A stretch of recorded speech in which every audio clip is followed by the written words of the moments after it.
La veille de Noël était censée être calme. Au lieu de cela, elle est devenue un terrain de mort. Une équipe de SEAL est tombée droit dans une embuscade parfaite. Leur commandant se vidait de son sang dans le sable. Pas de soutien aérien, pas d'échappatoire. Puis les tirs ont commencé. Précis, invisibles, impossibles. Les ennemis tombaient sans voir qui tirait. L'équipe a survécu, mais personne n'a jamais appris son nom. Elle a disparu avant l'aube, ne laissant derrière elle que le silence et une vie sauvée des années plus tard. Quand le destin les a remis face à face, le commandant des SEAL a enfin compris. La femme qu'il avait sauvée cette nuit-là n'était pas destinée à disparaître. Elle était destinée à revenir. Le froid du désert descendait comme une lame. Le lieutenant-commandant Nathan Cross pressa sa main gantée contre le mur de pierre, scrutant la vallée étroite devant lui à travers sa vision nocturne. 22 heures. La veille de Noël ne signifiait rien ici, juste une autre rotation sur le calendrier qui continuait de tourner, tandis que des hommes mouraient dans des endroits que leur famille ne pouvait pas trouver sur une carte. Son équipe se déplaçait derrière lui. 8 opérateurs espacés le long de la ligne de crête. Ils extrayaient un atout d'intelligence de haute valeur d'un complexe à 3 kilomètres au nord. Une mission présentée comme à faible risque. L'atout avait fourni des coordonnées, des horaires, des positions ennemies. Tout concordait. Tout semblait suspect. Nathan avait appris à faire confiance à ce sentiment au cours de ses 14 années dans les forces spéciales navales. Les poils qui se dressaient sur sa nuque, la tension dans sa poitrine, la façon dont les ombres semblaient retenir leur souffle, il leva un poing fermé. L'équipe se figea. Cross, on est dans les temps. Le sous-officier Marcus Bennett murmura dans les communications.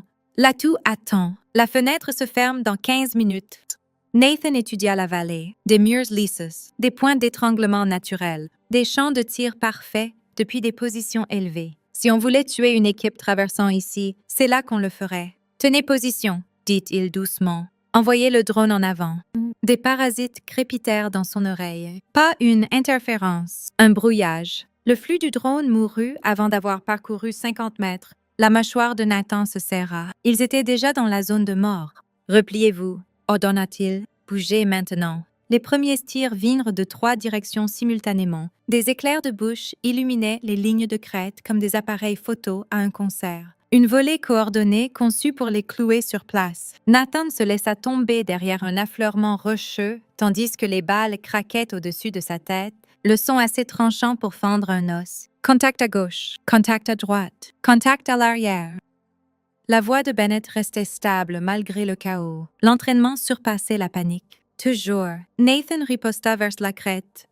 Des rafales contrôlées destinées à supprimer plutôt qu'à éliminer. Les calculs étaient simples et brutaux. 8 opérateurs contre 30 ou plus de combattants retranchés avec un terrain élevé et des positions préparées. Pas de soutien aérien car le brouillage avait coupé leur liaison satellite. Pas de force de réaction rapide assez proche pour compter. La mission avait été un piège dès le début. Il appuya sur sa radio. Tous les éléments. Retraite tactique vers le point de ralliement Charlie. Bougez par paires en couvrant le feu.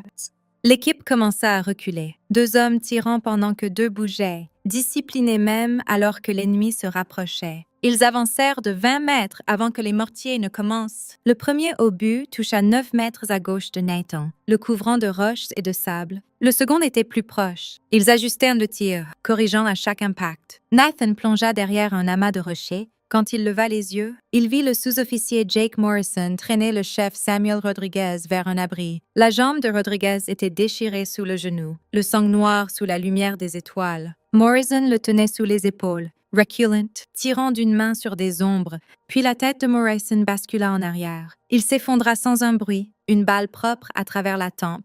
Rodriguez heurta le sol durement. Incapable de bouger, exposé, Nathan se mit en mouvement avant même d'y penser. Il sprinta à travers le terrain ouvert, les balles soulevant la poussière à ses talons, et attrapa le gilet de Rodriguez. Il tira. Rodriguez hurla. Nathan tira plus fort, ses bottes glissant sur les pierres lâches, ses bras brûlant sous le poids mort d'un homme de 90 kilos en équipement complet. Il atteignit l'arrière du rocher, alors qu'un autre mortier explosait là où ils avaient été allongés. Ses oreilles sonnaient. Sa vision se brouillait. Il vérifia le pouls de Rodriguez, le trouva faillible mais présente, et commença à appliquer un garrot sur la jambe mutilée. « Reste avec moi, chef !» dit Nathan. Les yeux de Rodriguez roulèrent. Le choc s'installait rapidement. La voix de Bennett vint dans les communications, tendue par une peur contrôlée. « Commandant, on est cloué. On ne peut pas vous atteindre. Ils se déplacent pour nous flanquer. Nathan regarda la ligne de crête. Des silhouettes se déplaçaient le long du bord, des contours contre les étoiles. Il serait sur sa position dans quelques minutes. Il lui restait peut-être 15 cartouches. Rodriguez avait perdu connaissance. Morrison était parti. Et il pensa à la promesse qu'il avait faite à sa femme avant le déploiement. « Rentre sain et sauf », avait dit Lorraine, sa main sur sa poitrine où son cœur battait vite avec l'adrénaline prévole. Quoi qu'il en coûte. Rentre juste. Nathan arma un nouveau chargeur et se prépara à rompre cette promesse. Les tirs ennemis s'intensifièrent. Ils n'essayaient plus de supprimer, ils essayaient d'en finir. Nathan compta 6 positions de tir distinctes, chacune coordonnée, chacune disciplinée. Ce n'était pas une attaque opportuniste, c'était une exécution planifiée. Il tira 3 cartouches vers un éclair de bouche sur la crête nord, puis se baissa tandis que les tirs de riposte ébréchaient la roche près de sa tête. Rodriguez gémit. Semi-conscient, Nathan vérifia le garrot, toujours serré, toujours saignant. Commandant, on bouge vers votre position. Dit Bennett. 30 secondes. Négatif, répondit Nathan. Tenez votre terrain, ils veulent que vous bougiez. Ne leur donnez pas le tir. Un mortier hurla au-dessus. Nathan couvrit Rodriguez de son corps, alors que l'explosion déchirait l'air à 15 mètres. Des éclats tintèrent sur la pierre. Quelque chose de chaud effleura l'épaule de Nathan, brûlant à travers le tissu. Il l'ignora. Puis, pendant 3 secondes, les tirs cessèrent. Pas un cessez-le-feu, pas une pause pour recharger. C'était le silence avant l'assaut final, quand les attaquants vérifiaient leurs armes et se préparaient à avancer. Nathan avait entendu cela avant à Ramani et Helmond et une douzaine d'autres endroits où la nuit virait au rouge. Il regarda Rodriguez, inconscient maintenant, pâle sous la lumière des étoiles. Il regarda le corps de Morrison, recroquevillé à découvert où Nathan ne pouvait pas l'atteindre. Il pensa à Bennett et aux autres cloués. Attendant la fin, ce radio crépita. Passe Bennett. Pas quelqu'un de son équipe. Une voix de femme, calme comme le givre hivernal. Restez baissé, ne bougez pas. Nathan se figea. La voix ne passait pas par le chiffrement militaire. Quelqu'un avait piraté leur fréquence directement, contournant tous les protocoles de sécurité. Cela aurait dû être impossible. Qui est-ce? Demanda-t-il. Pas de réponse. Juste cette voix à nouveau. Restez baissé. Puis un tir unique claqua à travers la vallée. Un des combattants ennemis sur la crête nord tomba, pas trébuché, pas tombé blessé, tomba comme une marionnette aux fils coupés, mort avant que ses genoux ne touchent la pierre. Nathan avait vu assez de tuer pour reconnaître le travail. Center de masse, blessure d'entrée propre, le genre de tir qui requérait entraînement, équipement et nerfs solides. Un autre tir, un autre corps. Crête. Cette fois, un combattant qui se déplaçait pour flanquer la position de Bennett. L'homme pivota et s'effondra, son armée dévalant la pente en claquant. Nathan balaya les lignes de crête avec sa vision nocturne, cherchant le tireur. Rien, pas d'éclair de bouche, pas de signature thermique. Celui qui tirait avait une dissimulation assez bonne pour être invisible même aux optiques militaires. Un 3e tir, un 4e, chacun tuait proprement. Précisément, sans avertissement, les combattants ennemis commencèrent à paniquer, tirant follement sur des ombres, incapables de localiser la source. Nathan pouvait les entendre crier, les ordres se décomposant en confusion. « Commandant, que se passe-t-il? » La voix de Bennett était tranchante avec l'adrénaline. « Quelqu'un nous aide, » dit Nathan. « Restez à couvert. Laissez-leur faire. » 5 tirs de plus en succession rapide. 5 tués de plus. L'assaut coordonné de l'ennemi s'effondra en chaos. Il n'avançait plus. Il reculait, se bousculant pour se couvrir. Essayant d'échapper à un prédateur invisible, Nathan observa une équipe de mortiers sur la crête ouest se préparer à tirer. Avant qu'il ne puisse lâcher l'obus, la tête du tireur bascula en arrière. L'assistant se tourna pour fuir. Un autre tir. Il fit 3 pas. Le silence revint. Pas le silence avant un assaut. Le silence après. Des corps gisaient épars sur les lignes de crête, au moins 15 que Nathan pouvait voir. Le reste des combattants ennemis avait disparu dans l'obscurité. Fouillante, n'étant plus intéressé par un combat qu'il ne comprenait pas, la radio de Nathan crépita à nouveau. Cette même voix, toujours calme, toujours froide. Vous avez 10 minutes avant qu'ils ne se regroupent. Bougez maintenant. Le point de ralliement Charlie est compromis. Dirigez-vous au sud vers la grille November 734. Il y a un lit de rivière asséché. Suivez-le vers l'est. Qui êtes-vous? Demanda Nathan. Quelqu'un qui est ici depuis plus longtemps que vous? Bougez. La radio se tut. Nathan hésita exactement 2 secondes, pesant la confiance contre la survie. Puis il appuya sur le canal de l'équipe.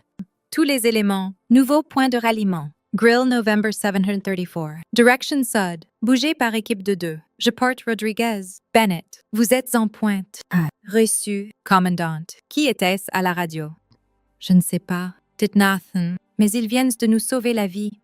3 jours plus tôt, la capitaine Elena Reyes était arrivée dans la vallée seule. Pas d'équipe de soutien. Pas de base opérationnelle avancée. Pas de plan d'extraction. Juste son fusil, son équipement et un dossier contenant des renseignements qui avaient coûté la vie à 2 agents de terrain. Le dossier indiquait qu'une embuscade était préparée. Il ne disait pas qui était la cible ni quand l'attaque surviendrait. Seulement où Elena était tireuse d'élite depuis 11 ans. D'abord avec les Marines, puis avec une unité opérant dans des espaces où les archives officielles n'existaient pas. Elle avait enregistré des tués confirmés sur 4 continents, la plupart à des distances qui requéraient de tenir compte de la rotation de la Terre. Elle était bonne à son travail parce qu'elle comprenait que le tir d'élite n'était pas une question de presser la gâchette. C'était une question de préparation, de patience et de faire compter un seul tir plus que 1000 cartouches tirées dans la panique. Elle s'était positionnée sur la crête sud, à 2 kilomètres du fond de la vallée, dans un poste de tir qu'elle avait passé 2 jours à construire. Roches et sable arrangés pour briser sa silhouette,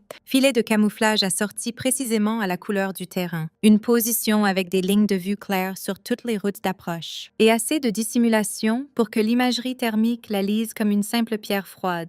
Elle avait vu les combattants ennemis arriver le 2e jour. Ils se déplaçaient avec assurance, installant des positions de tir le long des lignes de crête, positionnant des mortiers, établissant des champs de tir qui transformeraient la vallée en une boîte à tuer. Un travail professionnel, discipliné. Ils savaient qui ils attendaient, même si Elena ne le savait pas. Le 3e jour, elle vit l'équipe de SEAL entrer dans la vallée, 8 opérateurs se déplaçant en formation standard. Prudence, mais pas assez. Ils ne savaient pas ce qui les attendait. Elena suivit le chef d'équipe à travers sa lunette. Un homme grand avec la posture détendue de quelqu'un qui avait fait ce travail 1000 fois. Elle lut son insigne de grade, Lieutenant Commandant, jeune pour le poste. Cela signifiait du talent ou de la chance. Probablement les deux. Elle le vit lever le poing pour arrêter l'équipe. Bond's instincts, pas assez bons. L'embuscade était déjà déclenchée. L'ennemi les avait laissés avancer profondément dans la vallée avant d'ouvrir le feu, coupant la retraite, les forçant à découvert où les mortiers pouvaient opérer. Elena s'était entraînée à rester détachée pendant les opérations.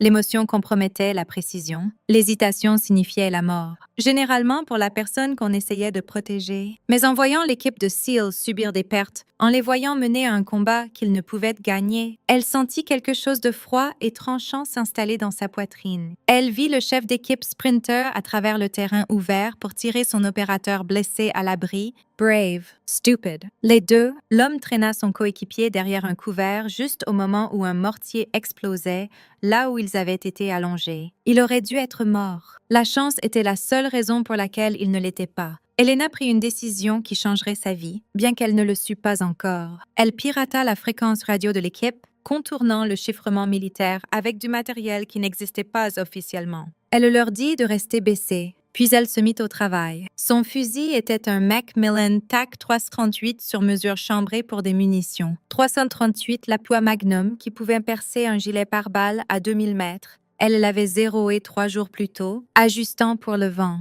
La température et la légère différence d'altitude entre sa position et les cibles, chaque variable prise en compte, chaque calcul vérifié. Elle posa les réticules sur le chef ennemi, un homme dirigeant le feu depuis la crête nord. Distance, 180 mètres, 23 km de l'est. Elle ajusta sa visée de 2 milliradians à droite, compensa la chute de balle, exhala lentement et pressa la gâchette. Le fusil recula contre son épaule. À travers la lunette, elle vit l'homme tomber, tué net. Elle arma une autre cartouche et passa à la cible suivante. Elena ne travaillait pas vite. La vitesse créait des erreurs. Et les erreurs à cette distance signifiaient rater complètement ou toucher la mauvaise cible. Elle travaillait méthodiquement, sélectionnant d'abord les cibles de haute valeur. Les équipes de mortiers, les combattants dirigeant l'assaut, quiconque avec une radio ou un insigne de grade. Elle démantela leur structure de commandement un tir à la fois, les forçant au chaos, brisant leur coordination. Après 15 tués, l'ennemi commença à retraiter. Elena les laissa partir. Sa mission n'était pas le compte de corps, c'était la survie pour l'équipe dans la vallée. Et ils avaient survécu. Elle transmit par radio des instructions pour leur route d'extraction, un chemin qu'elle avait repéré qui les éloignerait des points d'embuscade probables.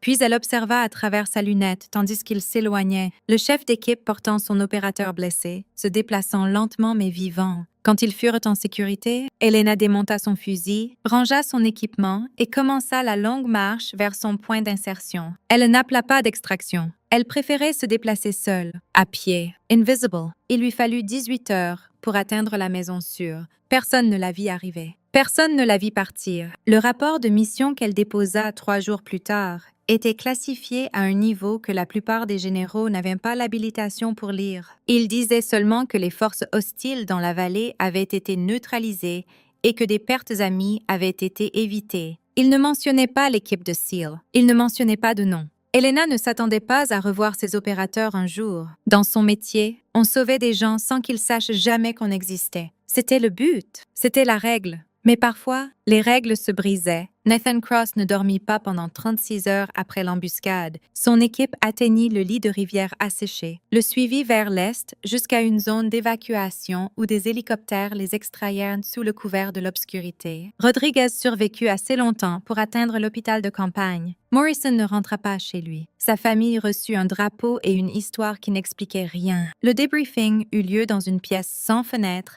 avec 3 officiers que Nathan ne reconnaissait pas. Ils posèrent des questions sur l'embuscade, Les Pertes, le tireur d'élite non identifié qui avait sauvé son équipe. Nathan leur dit tout. Ils prirent des notes, posèrent des questions clarificatrices et ne donnèrent rien en retour. « Savons-nous qui nous a aidés ?» demanda Nathan à la fin de la session. L'officier supérieur, un colonel au visage comme du granit taillé, secoua la tête. « Aucune unité amie dans ce secteur. Nous enquêtons. » Elle connaissait notre fréquence. Elle connaissait le terrain. Elle avait du matériel qui n'existe sur aucun inventaire que j'ai vu. Ce n'est pas aléatoire.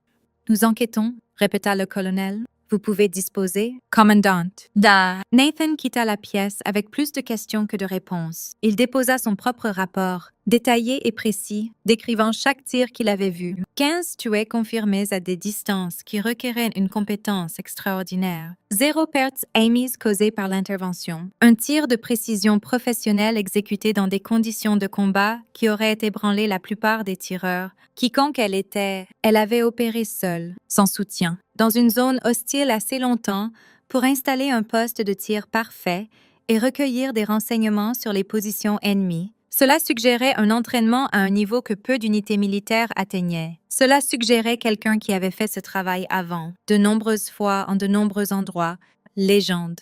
L'avait appelé Bennett autour de verre 2 semaines plus tard quand ils étaient tous deux de retour à la base avancée, essayant de traiter ce qui s'était passé comme quelque chose sorti d'une histoire de guerre. Tyreus fantôme sauve la mise, disparaît sans trace. Elle était réelle, avait dit Nathan. J'ai entendu sa voix. J'ai vu ce qu'elle a fait. Réelle comme les fantômes le sont, répondit Bennett, ce qui n'était pas réconfortant. Mais honnête, Nathan garda le souvenir proche, la voix à la radio, la précision de ses tirs, la façon dont elle avait su exactement quoi faire et quand le faire. Elle avait sauvé sa vie et celle de ses hommes, puis disparu comme de la fumée et du vent. Il voulait la remercier. Il voulait connaître son nom. Il n'apprit jamais ni l'un ni l'autre. 6 mois plus tard, Nathan rentra aux États-Unis. Il reçut la Navy Cross pour ses actions pendant l'embuscade, une cérémonie où sa femme épingla la médaille sur sa poitrine, tandis que les photographes capturaient le moment. La citation mentionnait un héroïsme extraordinaire sous le feu. Elle ne mentionnait pas la tireuse qui avait rendu cet héroïsme possible. Lauren l'embrassa après la cérémonie, ses lèvres chaudes contre sa joue. « Je suis fière de toi, » dit-elle. « Je ne l'ai pas faite seule, » répondit Nathan. Mais il ne pouvait pas expliquer plus loin, car l'opération était classifiée et la femme qui l'avait sauvée était un fantôme. Il porta la médaille parce que c'était attendu. Il porta le souvenir parce que c'était vrai. Elena Reyes avait affronté la mort avant. À Helmand,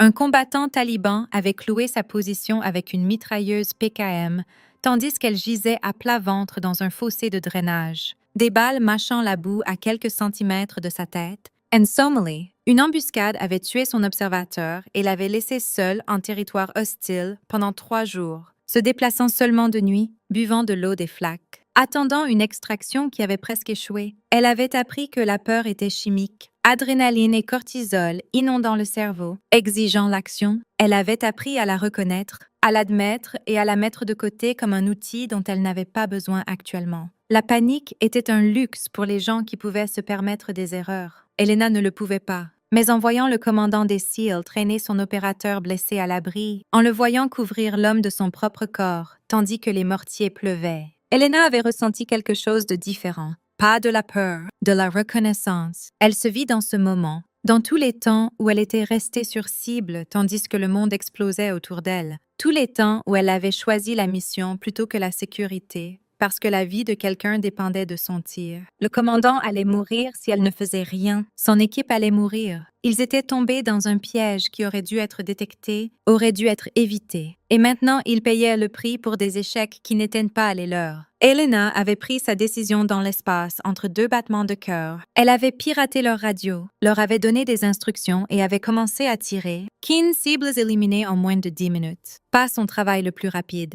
mais propre, assez efficace. Tandis que l'équipe de SEAL commençait sa retraite, Elena suivit le commandant à travers sa lunette. Il se déplaçait lentement, pourtant l'homme blessé, vulnérable à tout combattant qui n'avait pas fui. Elle garda ses réticules sur lui, couvrant son mouvement, prête à engager toute menace. Il s'arrêta une fois, près d'un amas de roches, et leva les yeux vers la crête sud, directement vers sa position. Il ne pouvait pas la voir, pas à cette distance, pas avec sa dissimulation, mais cela ressemblait à ce qu'il regardait dans ses yeux, comme s'il savait exactement où elle était. Elena avait maintenu son couvert. Elle n'avait pas bougé, n'avait pas réagi. Il ne pouvait pas savoir qu'elle était là, mais il leva une main brièvement, un geste qui pouvait être d'ajuster sa sangle de fusil ou pouvait être une reconnaissance. Merci. Sans mots à travers 2 kilomètres d'air vide. Puis il continua à bouger et Elena se força à détourner le regard. L'attachement était dangereux. Le sentiment compromettait la prise de décision. Elle avait sauvé sa vie parce que la mission l'exigeait, pas à cause de qui il était. C'était la ligne qu'elle avait toujours maintenue. Elle se répéta cela tandis qu'elle rangeait son équipement. Tandis qu'elle marchait 18 heures vers la maison sûre, tandis qu'elle déposait son rapport et acceptait sa prochaine mission sans question, mais parfois, tard le soir quand elle ne pouvait pas dormir. Elena se demandait ce qui se serait passé si elle était restée, si elle s'était révélée, si elle était descendue de sa crête et s'était présentée à l'homme dont elle avait sauvé la vie. Elle ne l'avait jamais fait. Ce n'était pas comme ça que son monde fonctionnait. Les tireurs fantômes restaient des fantômes. Les légendes restaient des légendes. Les gens comme elle n'avaient pas de fins heureuses. Ils avaient de la prochaine mission, et celle d'après jusqu'à ce qu'éventuellement une mission tourne mal et qu'ils ne reviennent pas. Elena acceptait cela. Elle n'avait pas de famille qui l'attendait, pas d'amis proches, pas de lien à un endroit ou une personne. Le travail était suffisant. Il avait toujours été suffisant jusqu'à ce qu'il ne le soit plus. Nathan Cross passa 3 ans à essayer de la trouver. Pas obsessivement, pas ouvertement. Mais chaque fois qu'il assistait à un briefing sur les opérations spéciales au Moyen-Orient, chaque fois qu'il examinait des rapports de renseignement, chaque fois qu'il parlait avec d'autres opérateurs qui avaient travaillé dans cette région, il posait la même question. Avez-vous déjà entendu parler d'une tireuse d'élite travaillant seule? Tir de précision à longue portée, compétences de haut niveau, protocols phantoms. La plupart des gens secouaient la tête. Quelques-uns offraient des rumeurs. Des histoires qui sonnaient comme des mythes. Une femme qui avait renversé une bataille à Kandahar avec 12 tirs depuis une distance impossible, une contractante qui avait disparu après avoir accompli une mission qui aurait dû requérir une équipe complète. Des légendes, toutes, rien de concret. Bennett, qui avait été promu capitaine et était toujours l'ami le plus proche de Nathan dans les équipes, l'avait interpellé là-dessus autour de bière une nuit à Virginia Beach. « Tu dois lâcher prise », dit Bennett. Quiconque elle était, elle est partie, probablement morte maintenant. Les gens qui opèrent comme ça ne vivent pas longtemps. Elle nous a sauvé la vie, répondit Nathan. Et nous sommes reconnaissants. Mais tu ne peux pas chasser les fantômes. Cross, pas pour toujours. Nathan savait que Bennett avait raison. Il savait aussi qu'il ne pouvait pas arrêter. Elle avait été réelle. Elle lui avait parlé. Elle l'avait sauvée quand la mort était certaine. Cela signifiait quelque chose. Cela devait. Son mariage se termina 2 ans après l'embuscade. Pas à cause de la tireuse, pas directement. Mais la distance entre Nathan et Lorraine était devenue trop large pour être franchie. Il rentrait de déploiements changés, plus silencieux, hanté par des souvenirs qu'il ne pouvait pas partager. Elle essayait de l'atteindre. Il essayait de la laisser faire. Ni l'un ni l'autre n'y parvenait. Le divorce fut civilisé. Pas de cris, pas d'avocats se battant pour des biens, juste 2 personnes qui s'aimaient, admettant qu'elles ne pouvaient pas combler le fossé entre qui elles avaient été et qui elles étaient devenues. J'espère que tu trouveras ce que tu cherches, dit Lauren quand elle signa les papiers. Quoi que ce soit, Nathan ne lui dit pas qu'il cherchait un fantôme. Il ne lui dit pas pour la voix à la radio ou la femme qui avait disparu comme de la fumée. Lauren méritait mieux que des explications qui sonnaient comme des excuses. Il se jeta dans le travail. Les promotions vinrent. Commandant devint capitaine.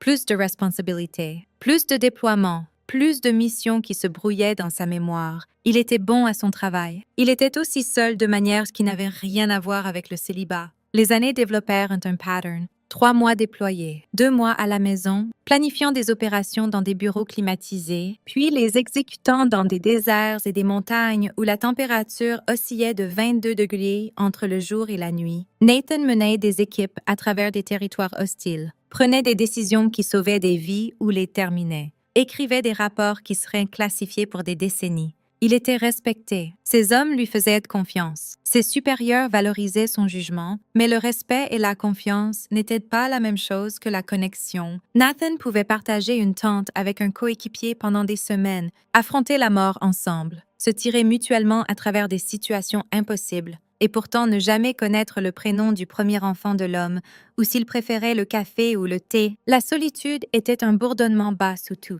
constant mais facile à ignorer quand il y avait du travail à faire. C'était seulement dans les moments calmes, allongé dans son rack sur un avion de transport, assis seul dans une chambre d'hôtel entre missions, marchant dans un aéroport et voyant des familles se réunir, que Nathan ressentait le plein poids de ce qu'il avait abandonné. Il sortait occasionnellement avec des femmes qu'il rencontrait lors de fonctions de commandement ou par des amis communs. Des conversations autour d'un dîner qui ressemblaient à des performances répétées, des deuxièmes rendez-vous qui ne menaient nulle part, parce que Nathan ne pouvait pas expliquer où il avait été ou ce qu'il avait fait. Des troisièmes rendez-vous qui n'arrivaient jamais parce qu'il était de nouveau déployé. Toujours déployé. Une femme, une enseignante nommée Sarah, avait duré 4 mois. Elle était patiente, compréhensive, prête à accepter les longues absences et les choses que Nathan ne pouvait pas discuter. Mais la patience avait des limites. Après qu'il eut manqué son anniversaire à cause d'un déploiement inopiné en Afrique de l'Est, elle lui dit qu'elle ne pouvait plus faire ça. « Je tiens à toi », avait dit Sarah, sa voix épaissie par les larmes. « Mais tu n'es pas vraiment là. Même quand tu es devant moi, tu es ailleurs. Je ne peux pas rivaliser avec ça. » Nathan n'avait pas argumenté. Elle avait raison. Une partie de lui était encore dans cette vallée, encore saignant dans le sable, encore entendant cette voix à la radio lui disant de rester baissé. Il ne pouvait pas la laisser derrière. Il n'était pas sûr de le vouloir. Pendant ce temps, Elena Reyes continuait son travail. Plus de vallées, plus de cibles, plus de nuits dormant dans des postes de tir creusés dans la roche et le sable. Elle opérait en Syrie, au Yémen, en Afghanistan, des endroits où sa présence n'était jamais enregistrée, et ses missions classifiées au-delà de toute habilitation. Elle sauva des vies, des dizaines, des opérateurs qui ne savaient jamais qu'elle existait, des pilotes qui rentraient chez eux parce qu'elle neutralisait des équipages anti-aériens avant qu'ils ne tirent, des équipes au sol qui traversaient des zones d'embuscade rendues sécurisées par son fusil. Chaque mission suivait le même pattern. Les renseignements identifiaient une menace. Elena s'insérait seule, généralement de nuit, pourtant 32 kilos d'équipement à travers un terrain qui briserait la plupart des soldats.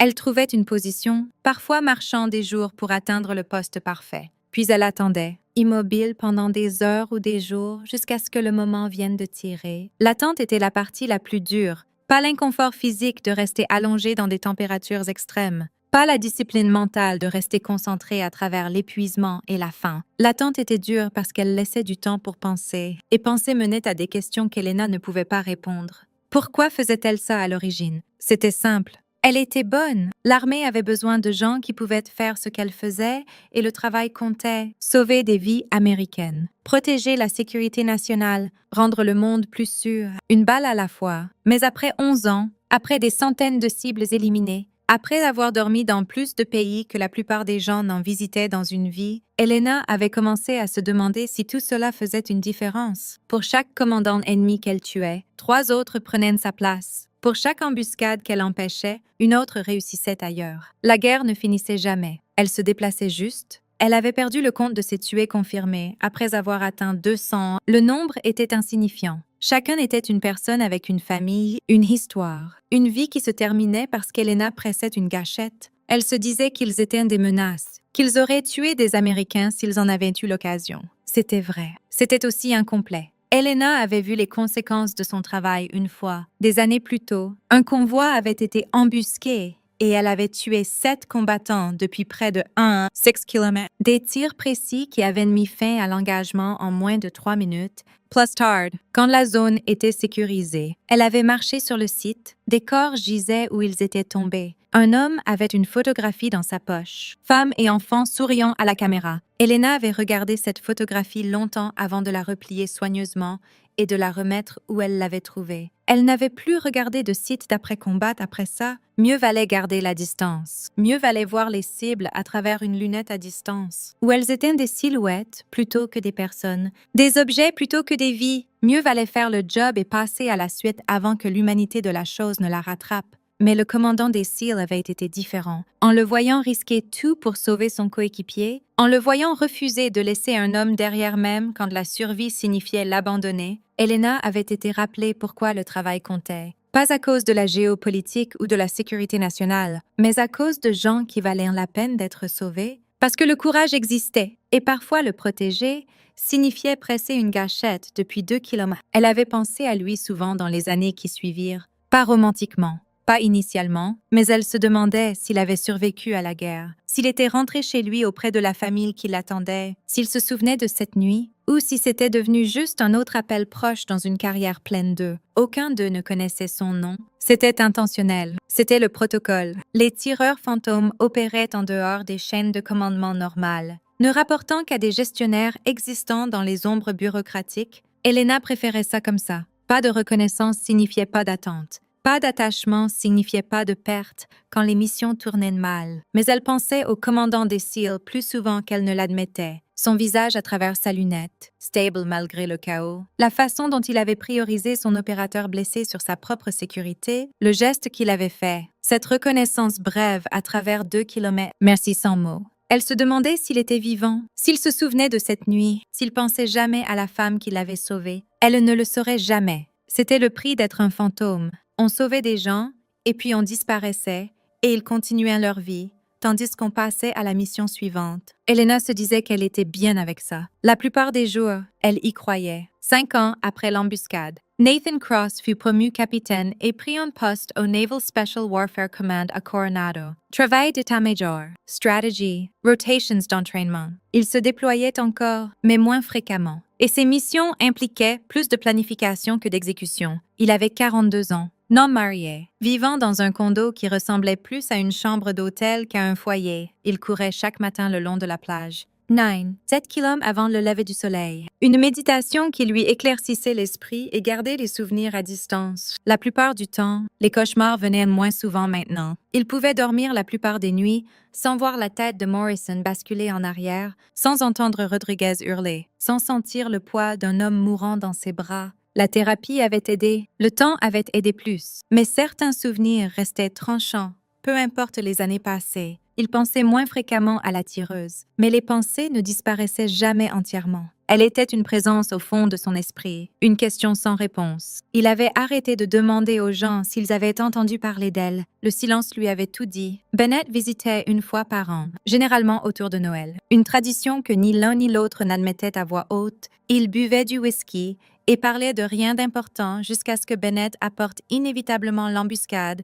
Rodriguez va bien. Dit Bennett lors d'une visite. Il a eu sa retraite médicale. Travaille dans une salle de sport maintenant. Marié, 2 enfants. Dit qu'il pense à cette nuit chaque fois qu'il les voit. Nous tous, répondit Nathan. La famille de Morrison a encore son drapeau. Je visite parfois. Nathan hocha la tête. Il visitait aussi, bien que moins souvent qu'il ne le devrait. La mère de Morrison lui offrait toujours du café. Il s'asseyait dans sa cuisine et ne parlait pas de son fils, parce que parler le rendait réel. Et réel était trop dur. Te demandes-tu jamais si elle est encore là dehors? Demanda Bennett. Nathan n'avait pas besoin de demander de qui Bennett parlait. Tous les jours, dit-il. Peut-être qu'elle a pris sa retraite. Peut-être qu'elle vit quelque part au calme, prétendant être normale. Les gens comme ça ne prennent pas de retraite. Dit Nathan. Ils s'usent ou ils meurent. Pas de milieu. Bennett n'argumenta pas. Ils savaient tous deux comment l'histoire se terminait pour les opérateurs qui poussaient trop fort, trop longtemps. Elena Reyes était arrivée à la même conclusion 6 mois plus tôt. Elle avait 39 ans et son corps se dégradait de manière qu'elle ne pouvait cacher. Son épaule lui faisait mal constamment des années de recul de fusil. Ses genoux protestaient chaque fois qu'elle grimpait dans un poste de tir. Ses yeux, autrefois parfaits, requéraient maintenant des lunettes de lecture pour le travail proche. Plus préoccupant était le moment au Yémen où elle avait tiré à 800 mètres et raté, pas de beaucoup, 5 cm à gauche de la cible. Assez proche pour blesser, pas assez pour tuer. La cible avait vécu assez longtemps pour appeler des renforts. Et Elena avait été forcée d'exfiltrer sous le feu, quelque chose qui n'était pas arrivé en une décennie. Elle avait toujours su qu'il y aurait une dernière mission, un moment où ses compétences se dégraderaient assez pour que continuer devienne un suicide. Elle avait supposé que cela se terminerait par une balle, rapide et propre. Comme Morrison était mort, elle n'avait pas attendu de simplement devenir obsolète. Son gestionnaire avait été direct lors de leur dernière rencontre. Vous avez fait un travail extraordinaire, Capitaine, mais c'est l'heure. Vous le savez.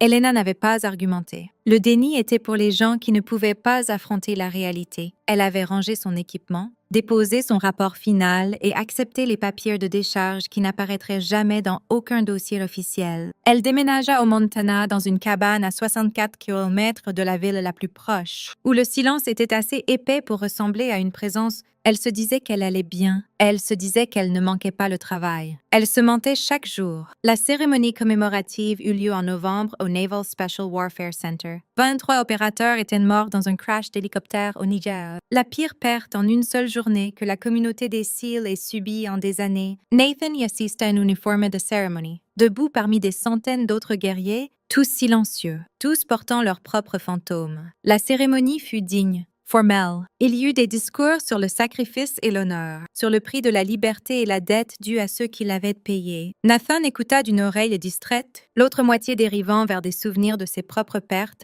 Morrison, la jambe de Rodriguez, la nuit dans la vallée où il aurait dû mourir. Après la cérémonie, il y eut une réception dans un bâtiment adjacent au complexe d'entraînement. Des boissons, des conversations calmes, des gens partageant des histoires sur les tombées. Nathan se déplaça à travers la foule, serrant des mains, offrant des condoléances. Jouant le rôle attendu d'un officier supérieur, il se tenait près d'une fenêtre quand il entendit une voix derrière lui, calme et froide comme le givre hivernal. « Restez baissé. Ne bougez pas. » Nathan se figea. Son esprit se vida, puis fut inondé de souvenirs. La vallée, l'embuscade, le crépitement de la radio. Cette voix exacte prononçant ces mots exacts 5 ans plus tôt quand la mort était certaine et le salut venu de nulle part. Il se tourna lentement, presque effrayé que s'il bougeait trop vite, le moment se brise et qu'il découvre qu'il l'avait imaginé. Elle se tenait à 3 mètres. Pourtant, un tailleur sombre qui semblait inconfortable sur son corps, comme une armure portée par quelqu'un qui préférait l'équipement tactique, cheveux courts sombres,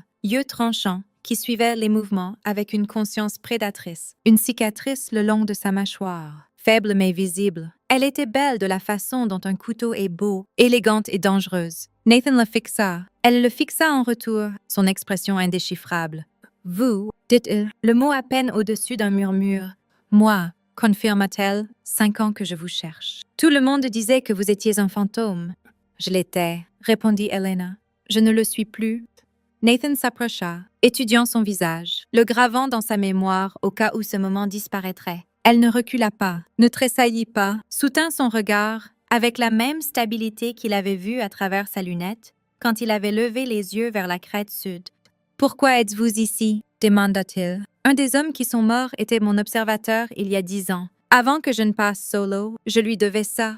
Vous avez sauvé ma vie, celle de mon équipe. Je n'ai jamais pu vous remercier. » « De rien, » dit Elena simplement. Nathan voulait dire plus, mais les mots semblaient inadéquats. Comment remercie-t-on quelqu'un de vous rendre votre vie? Comment explique-t-on ce que cela signifie d'être sauvé par une personne dont on ignorait l'existence? « Puis-je vous offrir un verre? » demanda-t-il à la place. Elena hésita. Nathan pouvait voir le calcul dans ses yeux, pesant risque contre récompense, pas assez contre présent. Puis elle hocha la tête une fois. Une décision prise. Un verre, dit-elle. Ils quittèrent la réception ensemble. Sortant dans la soirée fraîche de novembre, Nathan la mena à un bar calme hors base, un endroit où les opérateurs allaient quand ils voulaient boire sans être dérangés. Ils s'assirent dans un box d'angle. Nathan commanda du whisky, Elena commanda de l'eau. « J'ai arrêté de boire il y a des années, » expliqua-t-elle. « Ça interfère avec la précision. »« Vous ne travaillez plus ?» observa Nathan. « Vieilles habitudes, » répondit Elena. Ils s'assirent en silence un moment. Nathan étudia son visage, cherchant la femme qu'il avait sauvée. Elle était là, derrière l'expression gardée, derrière les murs qu'elle avait construits pour survivre à son travail. Pourquoi nous avez-vous aidés cette nuit-là? Demanda Nathan. Vous ne saviez pas qui nous étions. Nous aurions pu être n'importe qui. J'étais là pour l'embuscade. Pas pour vous spécifiquement. Les renseignements indiquaient que quelque chose se préparait. Je suis arrivée tôt. J'ai attendu quand vous êtes tombés dedans. J'ai fait un choix. Vous nous avez sauvés. J'ai fait mon job. C'était plus qu'un job. Dit Elena. 15 tués en 10 minutes. Operation Solo. Sans soutien. C'était extraordinaire. Elena le regarda longuement. Vous avez couru à travers un terrain ouvert pour sauver votre coéquipier. Les mortiers tombaient. Vous auriez dû mourir. C'était extraordinaire aussi. J'ai fait ce qui devait être fait. Dit Nathan. Moi aussi, répondit Elena. Nathan Sowrit. Nous sommes tous deux terribles pour accepter la gratitude. Ça vient avec le travail. Dit Elena. Pour la première fois, il vit quelque chose qui pouvait être l'ombre d'un sourire. Ils parlèrent pendant 3 heures. Pas de l'embuscade, pas de la guerre. Ils parlèrent de l'après, du silence qui suivait le combat, de la difficulté de dormir dans des lits qui semblaient trop mous, de la culpabilité étrange de survivre quand d'autres ne le faisaient pas. Elena lui parla du Montana, de la cabane où elle vivait seule, de se réveiller chaque matin, et de devoir se rappeler qu'elle n'avait plus besoin de vérifier les menaces. Nathan lui parla de Coronado, de courir sur la plage avant le lever du soleil, du condo qui ne ressemblait jamais à un foyer. Ils étaient tous deux endommagés de manière que les civils ne pouvaient comprendre. Ils portaient tous deux des souvenirs qui ne s'effaceraient jamais complètement, et assis l'un en face de l'autre dans ce bar calme, ils reconnurent tous deux quelque chose qu'ils avaient manqué pendant des années. La compréhension. Le petit déjeuner, le lendemain matin, dura 4 heures. Ils s'assirent dans un box d'angle au diner sur Orange Avenue,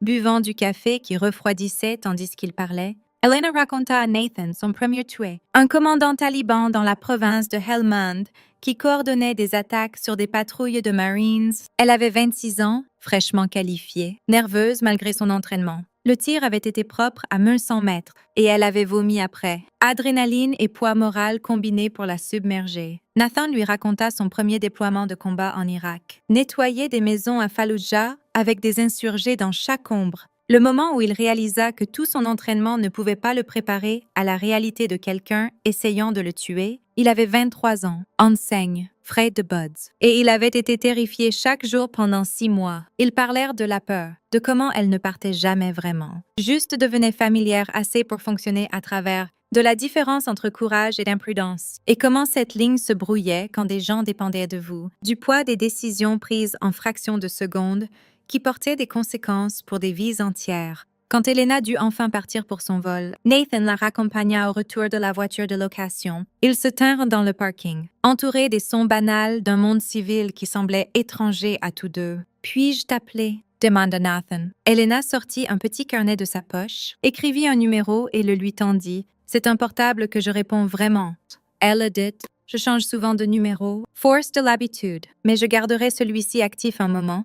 Je t'appellerai ce soir. Promets, Nathan. J'aimerais ça. Dit Elena. Il appela ce soir-là et le soir suivant et celui d'après. Leur conversation s'étirait tard dans les heures du matin, heure du Pacifique, saignant dans l'heure des montagnes. Tous deux incapables de raccrocher, réticents à retourner au silence qui avait défini leur vie si longtemps. Ils parlèrent de tout et de rien. Livres qu'ils avaient lus pendant les temps morts entre missions, films qu'ils avaient regardés sur des ordinateurs portables dans des bases avancées, la musique qu'ils écoutaient quand ils ne pouvaient pas dormir, les rêves qu'ils avaient avant la guerre et ceux qu'ils avaient abandonnés. Nathan vola au Montana 6 semaines après la cérémonie commémorative. Elena le rencontra au petit aéroport régional et ils roulèrent vers sa cabane dans un silence confortable. Le paysage était époustouflant. Montagnes et forêts et ciel qui semblaient s'étendre pour toujours. Le genre d'endroit où l'on pouvait disparaître entièrement si on le voulait. La cabane était petite, fonctionnelle, exactement ce que Nathan attendait.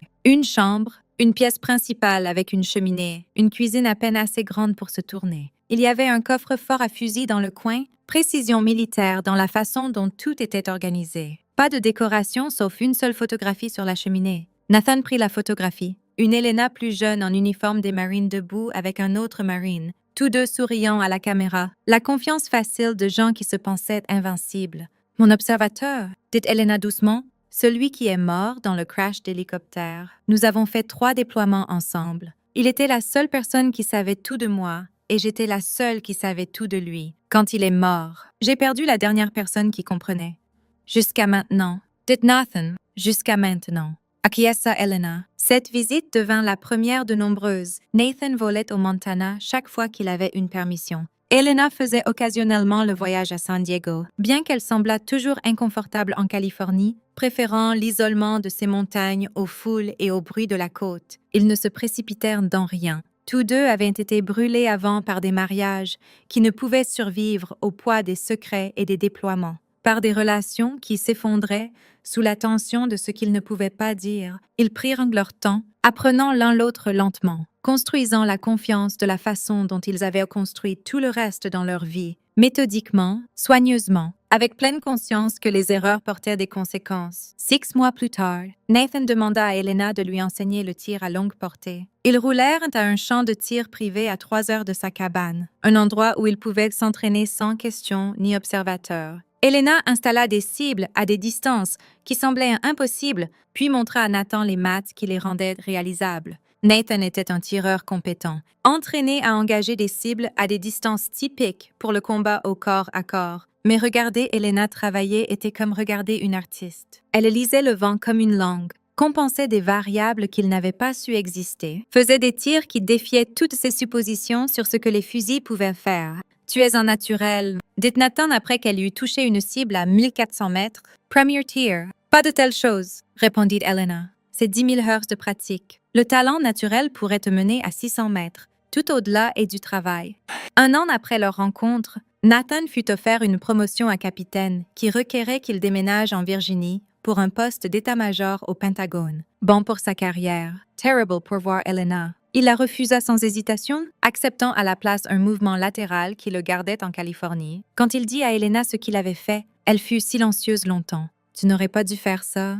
dit-elle enfin. « Cette promotion était importante. »« Tu es plus importante », répondit Nathan. « Nathan, j'ai passé 5 ans à te chercher. Elena, je ne m'en vais pas maintenant. Pas pour un job, pas pour quoi que ce soit. » Elena l'embrasse alors, farouche et inattendue. Et pour la première fois depuis qu'ils s'étaient rencontrés, Nathan vit des larmes dans ses yeux. « Je t'aime », dit-elle. « Je ne sais pas comment faire ça et je vais probablement tout gâcher. Mais je t'aime. »« Je t'aime aussi », répondit Nathan. « Et nous le découvrirons ensemble. » « J'ai pensé à toi, admit Nathan. Pendant 5 ans, je me demandais qui tu étais, où tu étais, si tu étais vivante.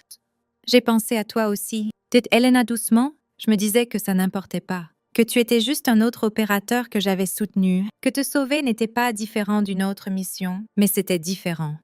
Oui, acquiesça Elena. Je ne sais pas pourquoi. Peut-être parce que je t'ai vu essayer de sauver ton coéquipier. Peut-être parce que j'ai vu ce que tu étais prêt à abandonner. Peut-être parce que j'ai reconnu quelque chose en toi que j'avais perdu en moi-même. Qu'était-ce? La croyance que certaines choses valent la peine de mourir pour... Dit Elena. J'avais arrêté d'y croire. J'avais fait le travail si longtemps que j'avais oublié pourquoi ça comptait. Puis je t'ai vu couvrir ton coéquipier de ton propre corps. Et je m'en suis souvenu. Nathan tendit la main à travers la table lentement, lui donnant le temps de reculer si elle voulait. Elle ne le fit pas. Il prit sa main, ses doigts calleux des années à tenir un fusil, sa poigne forte. « Je suis content que tu sois vivante, » dit-il. « Je suis contente que tu le sois aussi, » répondit Elena. Ils quittèrent le bar ensemble tandis que la nuit s'approfondissait. Nathan la raccompagna à sa voiture de location, une berline anonyme garée sous un lampadaire. Ils se tinrent à côté un moment, aucun ne voulant que la nuit se termine. L'air était frais. Pourtant, l'odeur salée de l'océan à quelques blocs, la circulation passait occasionnellement, les phares balayant sur eux avant de s'estomper dans la distance. Au-dessus, les étoiles étaient visibles malgré les lumières de la ville, constellations familières par lesquelles tous deux avaient navigué dans différents coins du monde. « Restes-tu à San Diego ?» demanda Nathan. « Mon vol de retour au Montana est demain après-midi, » dit Elena. « Montana, j'aurais dû deviner. Isolé, calme, bon endroit pour disparaître. » Ça sert son but, répondit Elena, bien que dernièrement ça ressemble plus à se cacher qu'à vivre. Je connais ce sentiment, dit Nathan. Mon condo à Coronado est pareil. Tout le mobilier est là. Mais ce n'est pas un foyer, juste un endroit pour dormir entre le travail. Penses-tu que les gens comme nous ont droit à des foyers? Demanda Elena. De vrai? Je veux dire, pas juste des adresses. J'avais l'habitude de penser non, que nous avions échangé ça pour le travail. Mais dernièrement, je me demande si peut-être nous n'avons pas encore trouvé le bon endroit ou la bonne personne. Dit Elena doucement. Nathan la regarda. Elle l'observait avec ses yeux tranchants, évaluants. calculant, prenant des décisions en temps réel. Il reconnut l'expression, il l'avait vue assez souvent dans le miroir. « Puis-je te voir avant que tu partes ?» demanda-t-il. Elena hésita à nouveau. Nathan pouvait voir le conflit dans ses yeux, les années d'entraînement lui disant de s'en aller, de maintenir la distance, de se protéger de l'attachement. Puis elle hocha la tête. Petit déjeuner. 7 heures. C'est diner sur Orange Avenue. J'y serai, promit Nathan. Elena monta dans sa voiture. Avant de fermer la porte, elle leva les yeux vers lui une fois de plus. « Nathan » dit-elle, utilisant son prénom pour la première fois. « Merci de m'avoir cherché, même si tu ne m'as jamais trouvé. »« Je t'ai trouvé ce soir, » répondit Nathan. « Oui, » dit Elena doucement. « Tu l'as fait ?»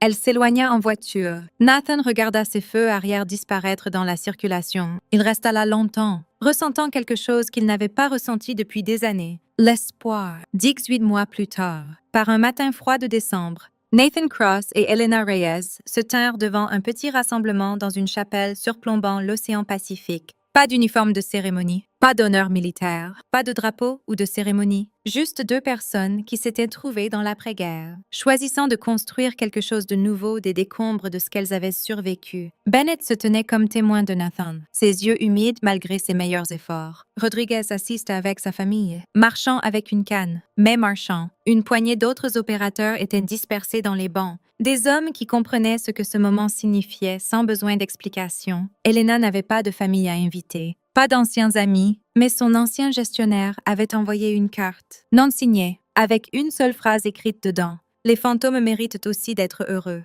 La cérémonie fut courte. Pas de vœux élaborés, pas de grandes déclarations. Juste deux personnes promettant de rester, d'essayer, d'affronter ce qui viendrait ensuite ensemble plutôt que seul. Quand l'officiant demanda si Nathan prenait Elena pour épouse, il n'hésita pas. « Oui, » dit-il, sa voix stable. Quand la même question fut posée à Elena, elle regarda Nathan longuement. Il pouvait voir tout dans ses yeux. Les années d'isolement, les missions qui avaient pris des morceaux de son âme, la peur que l'attachement signifie vulnérabilité, que l'amour signifie perte. Puis elle sourit, génuine et sans garde, et dit « Oui ».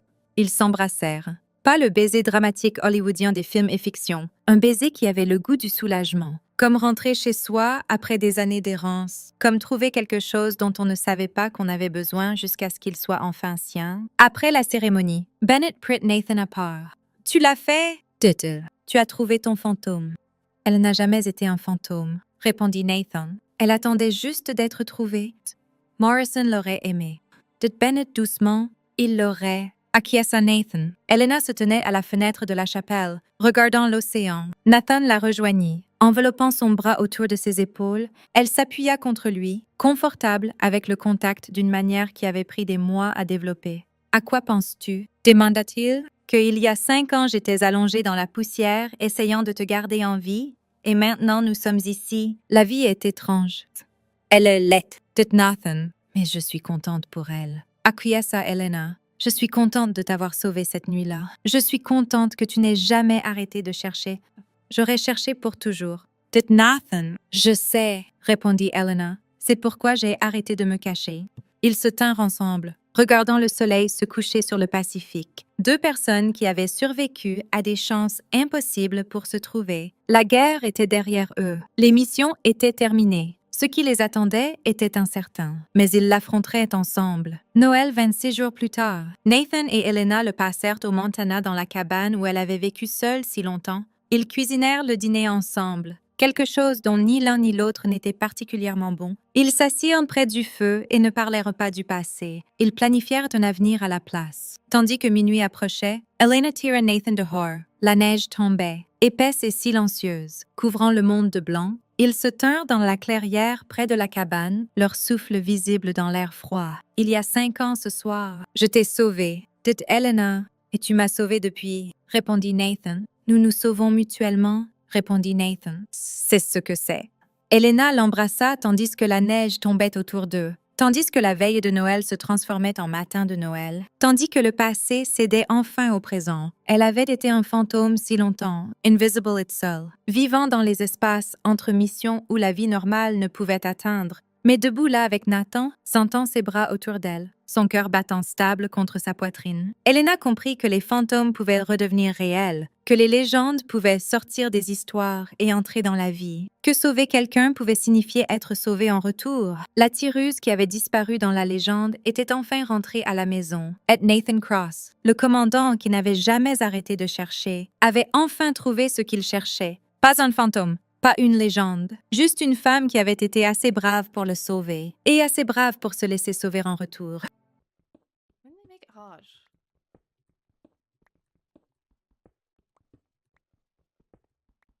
Well, people just using this game as like Lego. When did it all change? Why is it like this? Why am I making a brush to brush an armadillo in order to get one of its scoots off? Has technology gone too far? I think it has. What's here, precious? I'm getting distracted. But I just can't help myself.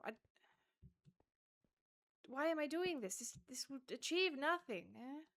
I don't think redstone spawns at this level. Oh, shit. Hello. Fuck off. Oh, fuck off. You know what? It's fine. They were doing some mining for me. Someone ever tried that? They're not allowed to mine. They just have to use creepers to explode everything? Surely.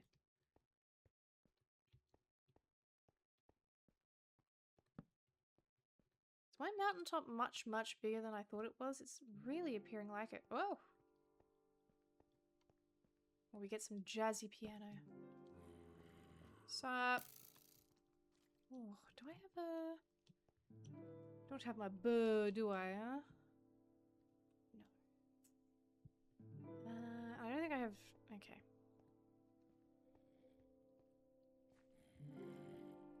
So I need to snipe a skeleton from a bunch of blocks away as well. Perhaps if I can find some spiders and they can give me their butt juice. Ow, stop. There we go. That sorts that out. Just make a wall. Ooh!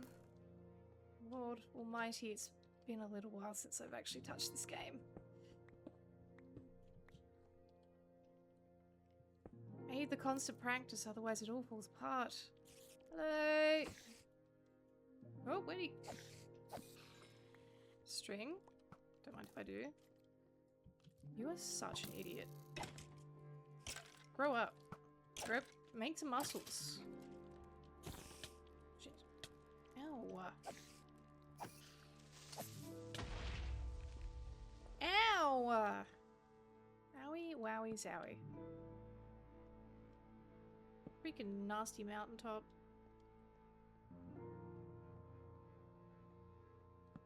Man, what was I saying? At the start of the stream about some early wins. No such luck. If I do find another spider though, we've got another string, and then we're on our way to a burr. So I can do something about these jerks. Ooh.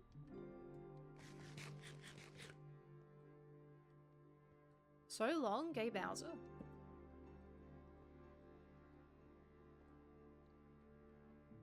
I killed him.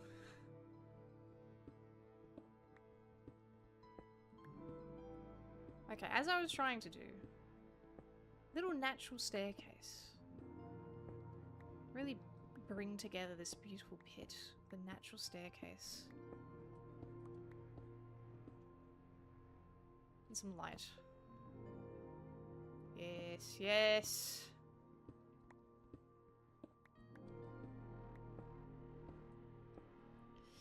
Starting to think I should have probably just gone back to my my mega cave. I think I'm very high up.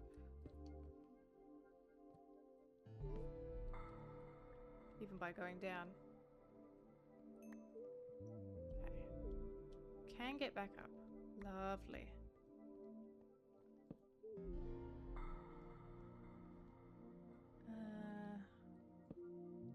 Light. Oh.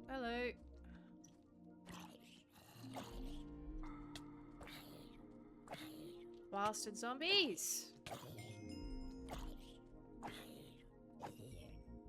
As soon as I learn my max range, it's all over for you fellas.